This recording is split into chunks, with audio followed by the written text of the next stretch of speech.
At ngayon nga po sa Metro Manila, medyo magulo na po dahil marami na pong mga taga-INC ang nagrarally ngayon, mga sangkay, na pwede pong humantong ito sa EDSA People Power.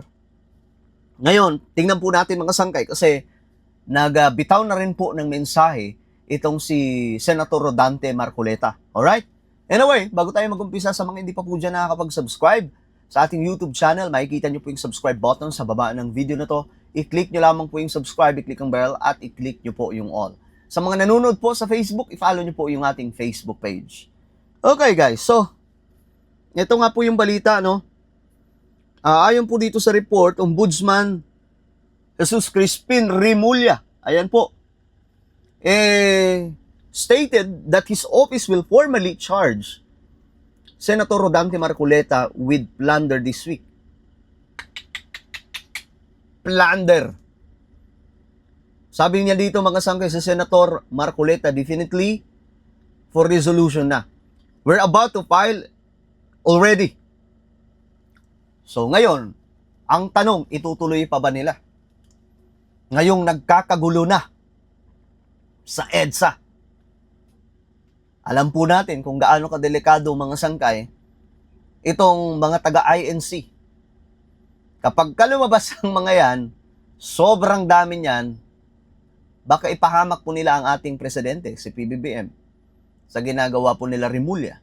No, kasi, well, sabi nila, may basihan naman daw. Plunder naman daw po talaga. Pero sa side naman po nila Marcoleta, nila Amy Marcos, sinasabi po nila Amy, papaano daw naging plunder na hindi naman po galing sa government fund ang pera, kundi galing po sa isang private na tao.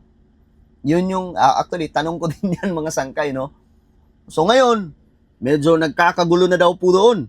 Ngayon, eto po si Marcoleta, mga sangkay, nagsalita na nga po. Eto, pakinggan po natin ang kanyang matinding pasabog. Mga minamahal kong mga kababayan, nakikita po ninyo yung pattern sa mga nagdaang araw. Mas uunahin po nila yung tao na nagmamalasakit sa inyo para palitawin natin ang katotohanan. Okay, mas uunahin daw nila yung taong nagmamalasakit. Siya ang sinasabi niya, yung kanyang sarili. Ngunit yung taong nasa likod ng lahat ng kasalanan ito ng pagnanakaw, hanggang ngayon ay wala pa po silang ginagawang pag-uusig. Meron na pong isang demanda kay Martin Romualdez na nakabinbid pa April 2026. Yung isa na inakusahan na dating kalihim ng DPWH ay kanilang kinasangkapan upang 6. Yung isa na inakusahan na dating kalihim ng DPWH Si Bunuan, mga sangkay.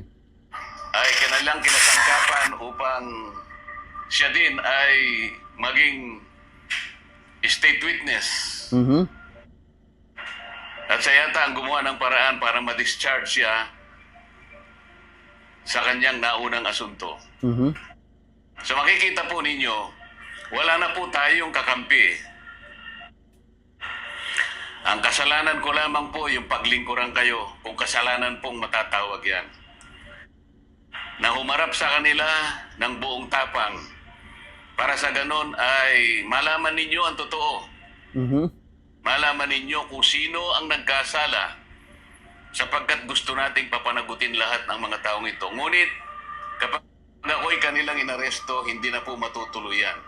Akala po nila ay maililibing ito sa limot. Ang isa pa pong inaasahan nila ay hindi na po ako makakasali doon sa impeachment proceedings na nakatakda pong magsimula sa susunod na linggo. Sa mga tweet, 2 ibon sa isang putok, mga kababayan. So talagang maliwanag na planado po ito, mga kababayan, kasi 2 linggo bago nagpahayag ang ating ombudsman, sinabi na rin ni Ping Lacson na tila siyam pa na senador ang makukulong. Parang alam na niya ang mangyayari. Gaya po ng nauna ko nang ipinahayag sa inyo. Alam nyo mga sangkay, okay lang naman sana may mga makulong na senador. Kung doon sa House of Representatives, may mga makukulong din. Ako mga sangkay bilang pro-government, yun po yung sigaw ko eh. Pati po yung nasa house. Marami dun. Mas marami dun. 'Di ba pinangalanan pa nga po yun nila PBBM, 'di ba, ng administrasyon, ang dami pong nakalista po doon. Pero nasaan na po yan ngayon mga sangkay? Ano, absuelto na din po lahat? No? Hindi po kinakampihan natin yung mga to, mga sangkay. Actually, lahat sila dapat. Kaya nga lang, kung one-sided lamang ang hustisya, yun ang kaduda-duda. 'Di ba mga sangkay? So ngayon, itong si Marcoleta ay umiiyak, no? Dahil nga daw po sa ginagawang pang-iipit sa kanya. Hindi naman po direkta na sinasabi na si PBBM, may mga binabanggit siya po dito, no? Na itong mga tauhan ng ating presidente yung gumagawa laban sa kanya. Alam kong gagawin nila ito. Alam kong aarestuhin nila ako. Alam kong ikukulong nila ako. Ngunit hindi po dahilan yan para tumigil ako sa paglilingkod sa inyo. Kasi po iisa lang ang paraan ko upang paglingkuran ng taong bayan dahil sa pagtitibalang ibinigay nyo sa akin. Malit na bagay po ang sakripisyo na aking haharapin. Kung ang katumbas po nito ay maipakita natin ang kahalagahan ninyo bilang mamamayan ng ating bansa. Kahit po sa mahirap na kalagayan natin ito, mga kababayan, pinakikiusap ko sa inyong lahat, wag po tayong pumayag na basta-basta na lang nila baluktutin ang katwiran. Alam ko po, ang promotor nito ay ang ating ombudsman sapagkat Yun na nga mga sangkay, no? So dahil na naman po sa ginawa na yun, damay na naman po ang presidente po natin na ito. Siya po ang nasisira sa ginagawa po ng mga nasa baba, mga sangkay. nung kami po ay nagtatalo-talo sa bulwagan ng Senado, isa sa amin ang nagsabi na sometimes we have to bend the law. At sumagot po yung ombudsman nang tinanong siya kung tama ang kanyang sinabi. Alam na po ninyo kung ano yung sinagot niya. Yes, sir. Huwag po tayong pumayag na gano'n ang mangyari. Kahit ano po ang mangyari, ilaban po natin ang katwiran. Dahil ang katwiran po ang magpapalaya sa atin. Ito ang magbibigay sa atin ng tagumpay bilang mamamayan, bilang isang bansa. Naniniwala po kasi ako na kahit sa anong laban, lalo na po yung laban na para sa interes ng ating bansa, kinakasihan po tayo ng ating Panginoon Diyos. At hindi siya papayag na magtatagumpay ang nagbabaluktot ng katwiran. Kailanman ang kasamaan, mga kababayan, ay hindi po magtatagumpay. Okay.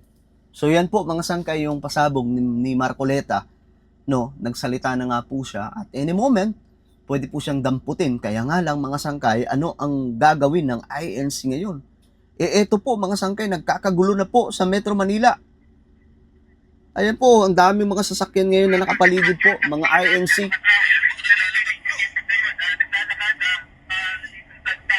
So sobrang dami na pong tao doon mga sangkay.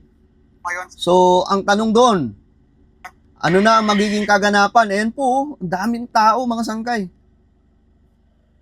Ayan. So hindi po ito yung kagaya ng iniisip natin, nakakaunti lamang, marami po ito dahil mga ano to. Mga iglesia po ito, ayan o. Bumabaha na po ng tao mga sangkay doon po sa EDSA. Ngayon. Well, pagdasal po natin ang ating bansa. Ayan po, INC gathering in EDSA. Nako. Well, ano po ang inyong opinion? Comment down below. Huwag niyo pong kalimutan na i-subscribe yung ating YouTube channel. Mag-iingat pong lahat. God bless everyone.